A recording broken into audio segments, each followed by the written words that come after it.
Good evening, you're tuned into Bizworld. Foreign investors continue to favor domestic equities on Bursa, Malaysia for the fourth consecutive week as net buying more than tripled to 524 million ringgit during the first trading week of 2024 from 165 million ringgit in the previous week. According to MIDF research, the net foreign inflow occurred every trading day of the week except on Tuesday. Meanwhile, the sectors recorded the highest foreign inflow were utilities, followed by financial services and property.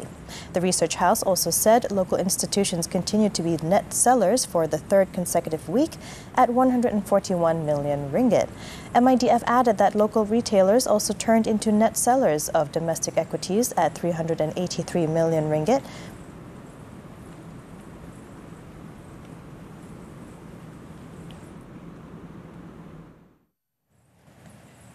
Bursa Malaysia closed higher today thanks to strong buying across the board. At 5 p.m., the FBM-KLCI went up by 8.09 points, closing at 1,495.7 points. Overall market breadth was positive with 628 gainers against 470 losers. Now moving on, the Iskandar Development Regional Authority, IRDA, has established a new cumulative investment goal of 636 billion ringgit for Iskandar Malaysia by 2030. This goal comes in the wake of surpassing the initial target set during the inception of the economic region. Since the establishment of Iskandar Malaysia in 2006 until September last year, the region had recorded a total cumulative investment of 409.5 billion ringgit. This figure surpasses the initial target of 383 billion ringgit set by IRDA as outlined in the Comprehensive Development Plan spanning from 2006 to 2025. The February target was achieved almost 3 years earlier ahead of the 19-year projection, highlighting Malaysia's competitive advantages, which has consistently attracted investors' trust.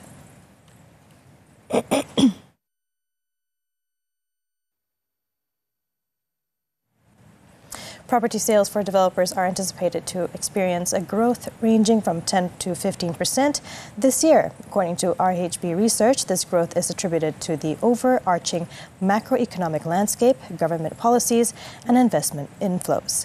It added that the cumulative property sales remained resilient based on the latest sales numbers released by developers, and the aggregate property sales for the 9-month period in 2023 exhibited a noteworthy 9% growth compared to the corresponding period last year, indicating robust local demand for real estate. In the meantime, the land banking activities are expected to be more aggressive this year.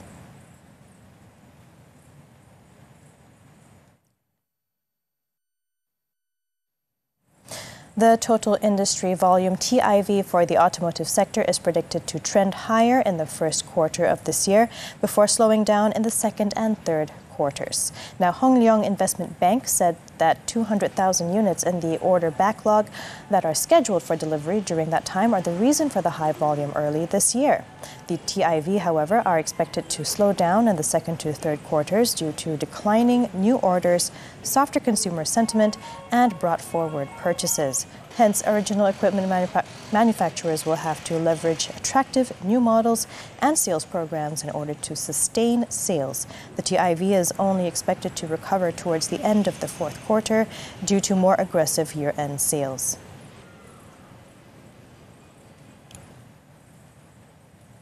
That's all the time we have for Bizworld. I'm Sabrina Zainal. Keep tuning into TV3.